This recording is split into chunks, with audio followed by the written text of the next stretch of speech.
Walang kasalanan po dito ang pamahalaan ng Maynila. Nakikiusap na kami sa DSWD. Konting unawa na lang po sa mga naiwas sa umagang ito at mabigyan kami ng pagkakataon.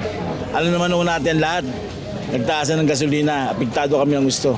Ngayon sana ang itinakdang huling araw ng Department of Social Welfare and Development para sa payout ng ayuda sa mga tricycle driver. Ngunit may ilan pang hindi nakatanggap ng 5,000 pesos na cash assistance bunsod ng iba't ibang kadahilanan. Isa sa nakikiusap si Joselito Kasaway bilang presidente ng Intramuros Tricycle Drivers and Operators Association. Responsibilidad niya na matiyak na mapabilang sa huling araw ng payout ang nasa 24 niyang miyembro. Aniya, kumpleto naman ng kanilang dokumento, ngunit nahuli lamang sila sa pagpapasa nito. Yun yung mga nahuling yung mga nahuling nagpasa. Pero sabi naman ng DSWD sa amin, nag-meeting kami, basta Lunes at kumpleto lahat ng mga dokumento, lahat makakakuha. Kaso nga, yung nagpasa kami ng Lunes, ang DSW parang nawala sa programang sinabi sa amin. Yun lang po ang naiintindihan ko sa usapan namin nung nag-meeting kami. Nag-meeting naman kami. Kaso nga lang, ang TMU naman nagbabilis ng kilos para at least lahat magkaroon. At magkaroon ng mga ayuda, mga ganyan. Nauna nang sinabi ng DSWD na nakahanda sila magpatupad ng extension ng pamamahagi ng ayuda upang nang sa ganon ay mabigyan ang lahat ng mga lehitimong tricycle driver.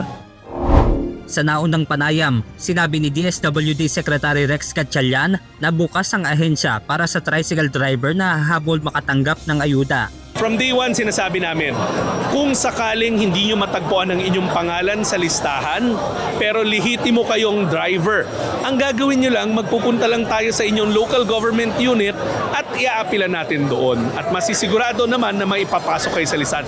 Hindi pa final yung listahan, ongoing pa rin ang mga submissions. Actually, hindi nga humabol pwede pa kayong tuloy-tuloy na ma-process.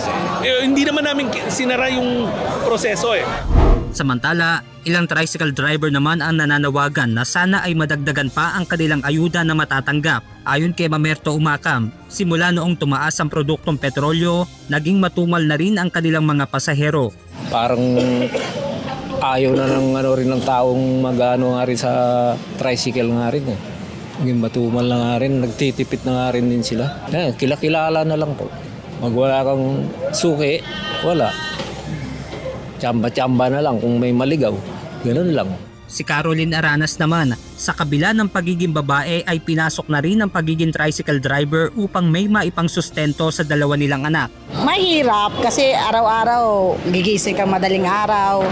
Kumbaga, routine ko na yun gigising ako alas 3, tapos maligo, lalabas, papahinga, babalik ng sundo. Depende kasi may mga service ako, mga estudyante. Lahat yan, responsibilidad ko. Siyempre, hindi mo sunduin, ganon. Kaya naman ang natanggap na 5,000 pesos na ayuda ngayong araw ay pilit niyang pagkakasyahin para sa kanyang pamilya. Ngayon, magpapapultang ako. Papapultang para menos na, hindi na araw-araw na pang budget na rin sa pagkain, pambiling ulam, baon. Makakaraos din at makakaraos. Dalawa naman kami, mag-asawa kami, magta-tricycle kami.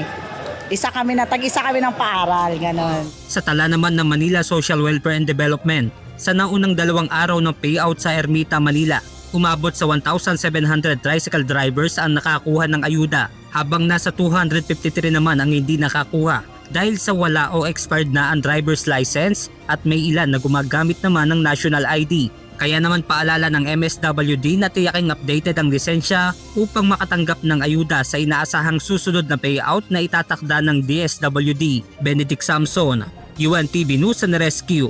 Diyos ang aming sandigan, serbisyo publiko ang aming pinahahalagahan.